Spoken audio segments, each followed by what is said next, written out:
Hey John, how's it going? Good, thanks, Sam. Awesome. So, how'd your talk go?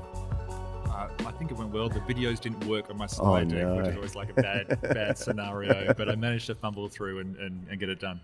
Awesome. How have you found SouthStart so far? I've already met a bunch of interesting people, so I think that's the value of it, Yeah, so nice. yeah, it's been really good. Were you at the dinner last night? I was. Amazing dinner. Yeah. Like the best food I've had in a while. Good setup, wasn't it? It was. Did a really good job of it. Yeah. Duncan makes pretty epic food. Yeah. The short rib was pretty good. Yeah. I think like one of the things that they're trying to do here at SouthStart is just that, start conversations, right? And actually sort of, get people talking. And Right. it's something that I think in Adelaide has been lacking in the past. And there's lots of people doing really cool stuff, Right. but it's all kind of in silos. Right. So whereabouts are you based in Sydney? Or I'm based in Melbourne. Based in Melbourne? Cool. Do you spend much time over here? Or? A few times a year. Yeah, cool. From an outsider looking into sort of what's going on in Adelaide, what's your kind of perspective, I suppose, of the... Well, I mean, there's always this really funny thing of a disproportionate amount of cool stuff coming out of small places. And I think Adelaide's definitely got that going on.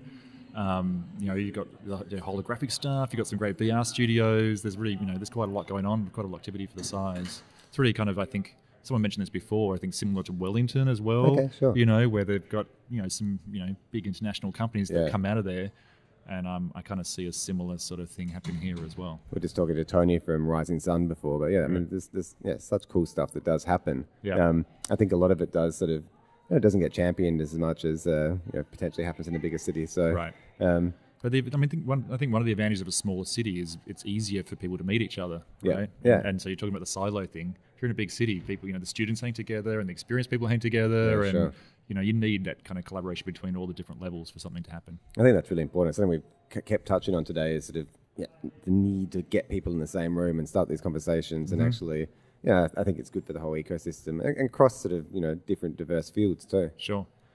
So I work in a place called the Arcade, in Melbourne. It's a Games co-working place. You've got a similar thing here with Games Plus in Adelaide. Yeah.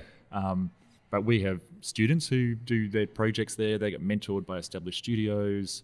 We have, facilities around video making and, people, if you need a lawyer, you know who to contact. And I think that's what I'm talking about. And I think I can see that here in Adelaide, all the different stratas coming together. How long have you been at Unity for? A bit over 2 years now. Yeah, cool. Yeah. Interesting place to work and play. It's amazing. Yeah. Yeah. It's got a really unique company culture. Started in Copenhagen. And so there's quite an open communication style. Okay. And I really love it. It's awesome. Cool. So you've got quite a long history in development. I was just looking at your LinkedIn. I do. That's your background? Yeah. Cool. And quite a long time in sort of the AR, augmented kind of field too? Yeah, I've had a few career changes. I mean, I started off doing, I suppose, general programming and AI work, and then I went and did was part of an AR startup for a while, and that led on to a number of years of work in AR. Cool. Once you're known for a thing, it kind of keeps rolling on, and then I was involved with starting a game studio in Melbourne as well, and Okay. yeah. What's the future in your eyes? Like, where do you see things going, especially in that space? Because I mean, I think there's so much potential, so much interesting, but at the moment it feels, I don't know, potentially, and we're talking about this in the studio on a consumer level anyway, augmented is sometimes seen as novel as opposed to actually being real world applicable. Right.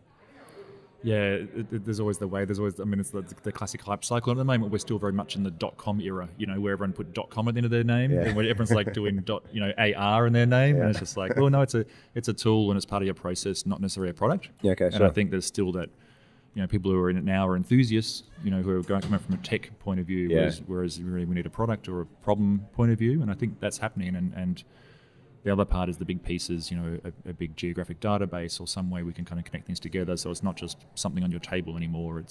I'm part of this environment and I can use my spatial awareness to kind of map out my digital awareness around that as well. Okay, cool. Yeah. And where do you see where do we go from here? Like, what's 10 years down the track look like? I think it's easier and easier for people to enter in and make things, and I think that's probably the big trend. Okay. It's always been, you hire an agency or you pay a lot of money, and I think there's tools now coming to your phone which lets you start making stuff straight away.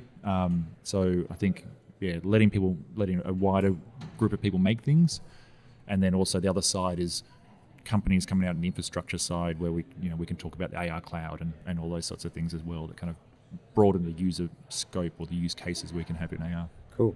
Something we've been talking about a lot today, actually, I suppose, is education and sort of kids now, and how do we train them to deal with the future that they're coming into, especially from a tech perspective, but also, just we're talking about agility a lot, and that need to be quick on your feet and be able to chop and change as the world changes around us. Right. As a developer or background in development, like what do you see kids coming out of uni now, and what's sort of happening in a young development? Do you think there needs to be changes around how people are trained, or? I mean, it's a good question. I mean, I think some of the thing of tech moving quickly is true when it's not true. Like I still work in languages that are 40 years old, right? Yeah. And so, I mean, as always, it's the thought process that are important. So, I like teamwork. I really like an apprenticeship model. I think a lot of things around technology are you go and study something theoretical without a great mental framework and then go out and apply it. I'd love to see more mixing. And you see a lot of vocational schools doing that now when they have mentorship programs. And so by the time you've graduated, you've actually had, you've got a mental model of how a product's put together and what a workflow looks like. Yeah, and we were talking before about in a real world, you come out of uni and let's say you want to be an entrepreneur and start something, you've got to go through that cycle of sort of failing and actually doing real world projects, which often you don't get to do at that kind of high school or tertiary level. Yeah, exactly. And go through that kind of process of iterating and failing and learning from your mistakes. Definitely.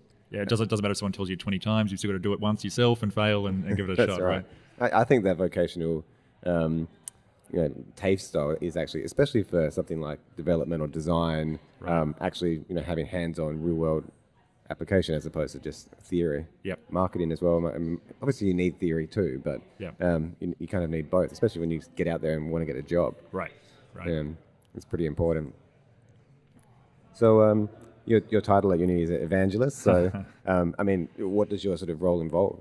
It's really broad. I mean, there's only 3 people who work for uni in Australia. Oh, cool. So I pretty much do anything on the technical side of things. Yeah. So there's a lot of speaking workshops, but also going into companies. So a lot of what I do is outside of games where people are going, okay, I'm interested in 3D. I've got these assets here. I want to do something with them. How do I do that? And so I'll go in and say, what's your skill base? How do we kind of put a process around this? And help them kind of move in that direction. Cool. Yeah. That takes you to some pretty interesting places then? It does, yeah. You're on the road a fair bit? Or? I've got like a 6-week stint at the moment. Oh, yeah. So. Australia-wide or just... international as well. I mean, Australia and New Zealand is my region for what I cover, but I often, I was in Singapore last week and Bangkok the week before that, so I get around a lot. Nice. It's exciting. I actually hadn't heard too much about Wellington. It's interesting you brought that up. And that's the thing, I think, with some of these small hubs that we actually had an office in Chiang Mai in northern Thailand for a while. It's similar. They've got a really great university there and especially around development. Some really smart people who are doing some cool stuff and a great little startup ecosystem. Sometimes you just don't hear about these places. Definitely, and I think there's kind of a sweet spot for size, as we mentioned before, about more people you have, the harder it is to connect. And so a smaller place can work really well. It's really great, I think. Things like this where we can actually start connecting and getting people together so you can start having these conversations. Right. Awesome. Oh, thanks so much for the chat, mate. No problem. Awesome. Cheers. Thanks very much.